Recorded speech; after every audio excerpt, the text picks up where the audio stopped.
Megastar Chiranjeevi, rebel star Prabhas ఇప్పుడు తమ సినిమాలతో సంక్రాంతి పండుగ కానుకగా సందడి చేసేందుకు సిద్ధమవుతున్న విషయం తెలిసిందే. మన శంకర వరప్రసాద్ గారు మూవీతో చిరంజీవి, ది రాజాసాబ్ చిత్రంతో ప్రభాస్ థియేటర్ లోకి రానున్నారు. తక్కువ గ్యాప్ లోనే ఆ రెండు సినిమాలు రిలీజ్ అవుతున్నాయి.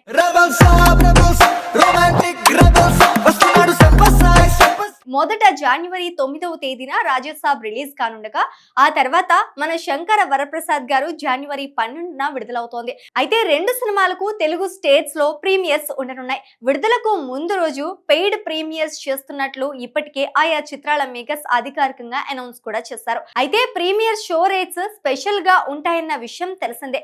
దీంతో ఇప్పుడు మన శంకర వరప్రసాద్ గారు ది రాజాసాబ్ టికెట్ రేట్లు ఎంత ఉంటాయని అంతా డిస్కస్ చేసుకుంటున్నారు. గత ఏడాది రిలీజ్ అయిన పెద్ద సినిమాల ప్రీమియర్స్ రేట్లు భారీగా ఉన్నాయి. ఇప్పుడు మరెంత ఖరారు చేయనున్నారనేది హాట్ టాపిక్. మన శంకర వరప్రసాద్ గారు ప్రీమియర్ రేటును రీజనబుల్ గానే పెట్టాలని మేకర్స్ నిర్ణయించినట్లు తెలుస్తోంది. అందుకు కారణం మూవీ జోనర్ ఏనట. పక్కా ఫ్యామిలీ ఎంటర్టైనర్ గా రూపొందుతున్న ఆ సినిమాకు తక్కువ రేట్ పెడితే కుటుంబ ప్రేక్షకులు తరలి వచ్చే అవకాశం. అందుకే మేకర్స్ అతి తక్కువ ప్రీమియర్ రేటు పెడుతున్నట్లు టాక్. అదే సమయంలో రాజాసాబ్ ప్రీమియర్ రేటు 500కు పైగా ఉంటుందని వార్తలు వస్తున్నాయి. కొందరు 600 అంటుంటే మరికొందరు 800 ఉంటుందని చెప్తున్నారు. రీసెంట్ గా రిలీజ్ అయిన బాలియా నటించిన అఖండ మూవీ ప్రీమియర్ టికెట్ రేట్ ను 600గా ఫిక్స్ చేసిన విషయం అందరికీ తెలిసిందే. అదంతా ఒకెత్తు అయితే ఆంధ్రప్రదేశ్ ప్రభుత్వం నుంచి ప్రీమియర్స్ కోసం ఈజీగానే అనుమతులు వస్తాయి.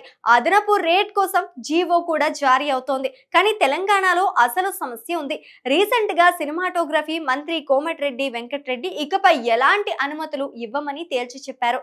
కాబట్టి తెలంగాణలో అనుమతులు వస్తాయో లేదో అన్నది ఎలాంటి క్లారిటీ లేదు.